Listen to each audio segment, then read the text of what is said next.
So this recap video focuses upon data collection techniques that are typically associated with quantitative research. We're looking at experiments and non-experimental data collection. So one of the first things that we did in class were a couple of fitness tests.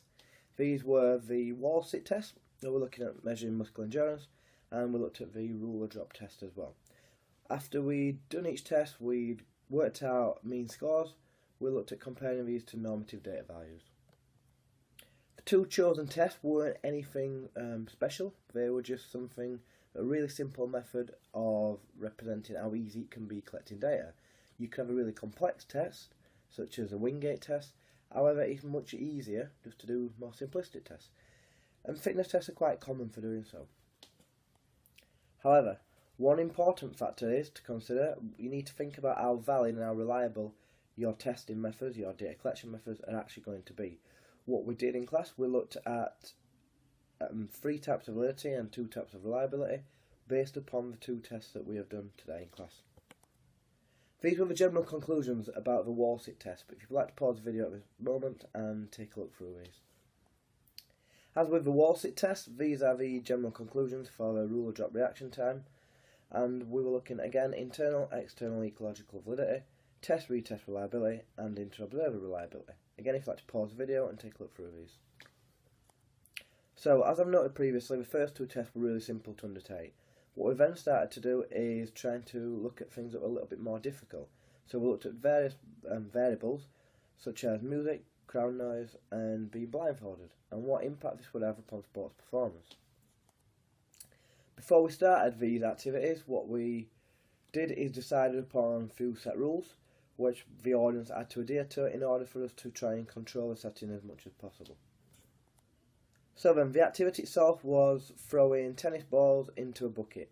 What we did at first was to get a couple of baseline scores, whereby we had the 3 volunteers and they each took turns, 5 attempts to throw a tennis ball into a bucket. This gave us their average normal score. The first trial then, and the first condition was throwing the 5 balls into the bucket, but with music playing in the background. This is a really good idea for a research project, whereby if you can find an area that hasn't yet been researched, to see if music can either improve or decrease sports performance levels. We then moved on to crowd noise and actions, and what happened in this situation, the audience tried to put the participants off by booing. And again, you can have sports performance that decreases from such situations. For example, when a sports team plays a game at an away venue, or you can have a situation where people get a bit of a buzz off of this pressure and their performance tends to increase. The second to last condition that we looked at is blindfolding participants. And under this situation, the audience were told not to give any feedback. This was simply then to see if participants could repeat their action and try and guess exactly where the bucket had been from previous tests.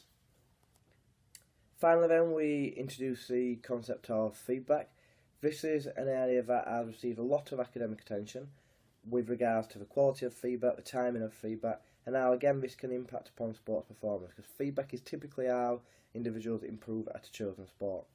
Today you've had lots of examples of whereby you can take projects forward. You probably had about 100 ideas really, what could give you a bit of inspiration for your research projects. Start to think about those now, because it's something that's going to creep up on you soon with regards to research proposals.